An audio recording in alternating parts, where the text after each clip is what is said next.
أعوذ بالله من الشيطان الرجيم. بسم الله الرحمن الرحيم. يا بني إسرائيل اذكروا نعمتي التي أنعمت عليكم وأوفوا بعهدي أوف بعهدكم وإياي فارهبون. وآمنوا بما أنزلت مصدقا لما معكم ولا تكونوا أول كافر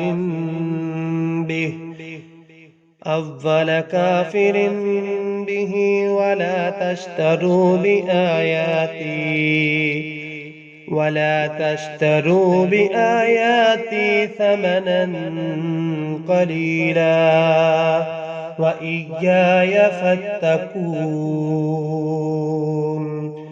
ولا تلبسوا الحق بالباطل وتكتموا الحق وأنتم تعلمون.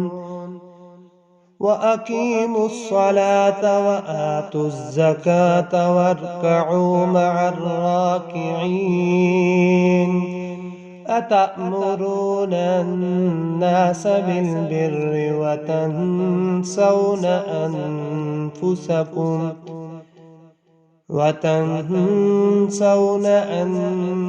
أنفسكم وأنتم تتلون الكتاب أفلا تعقلون. واستعينوا بالصبر والصلاة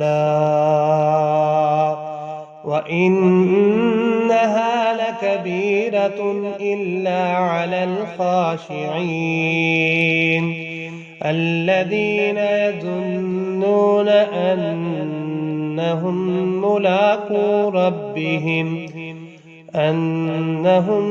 ملاقو ربهم وأنهم إليه راجعون.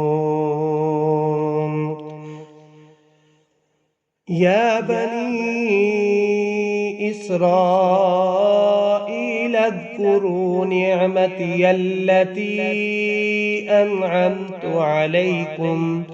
أنعمت عليكم وأني فضلتكم على العالمين. واتقوا يوما لا تجزي نفس عن نفس شيئا ولا يقبل منها شفاعة ولا يؤخذ منها عدل ولا هم ينصرون. وإذ نجيناكم من آل فرعون يسومونكم سوء العذاب يذبحون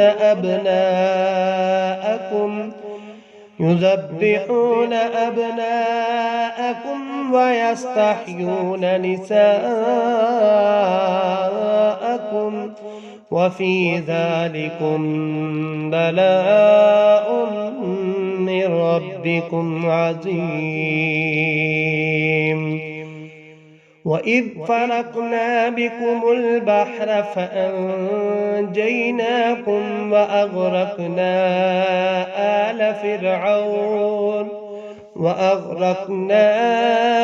آل فرعون وأنتم تنظرون. وإذ واعدنا موسى 40 ليلة ثم اتخذتم العجل من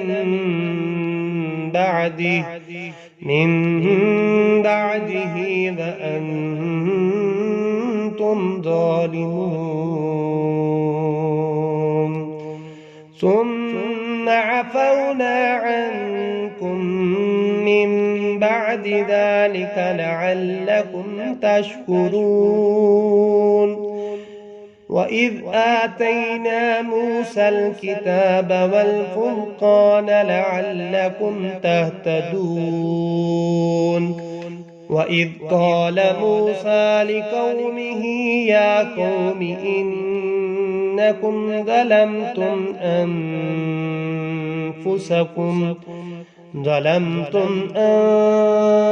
أنفسكم باتخاذكم العجل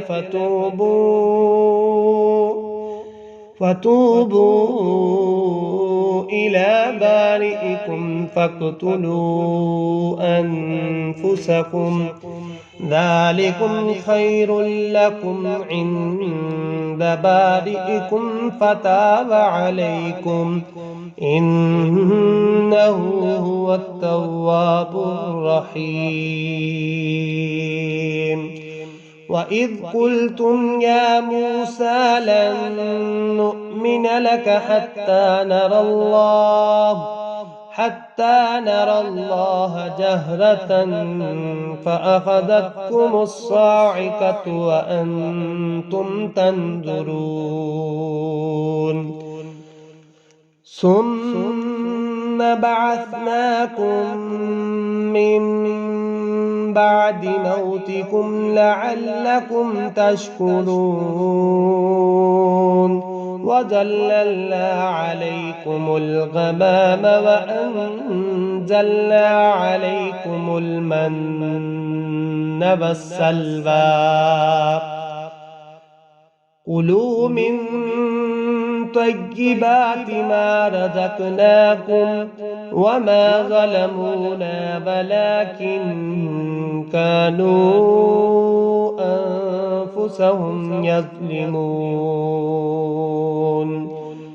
وإذ قلنا ادخلوا هذه القرية فكلوا منها حيث شئتم رغدا وادخلوا الباب سجدا وقولوا حطة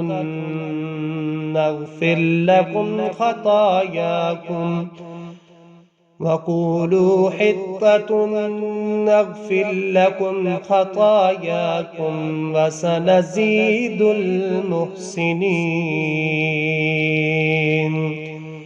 فبدل الذين ظلموا قولا غير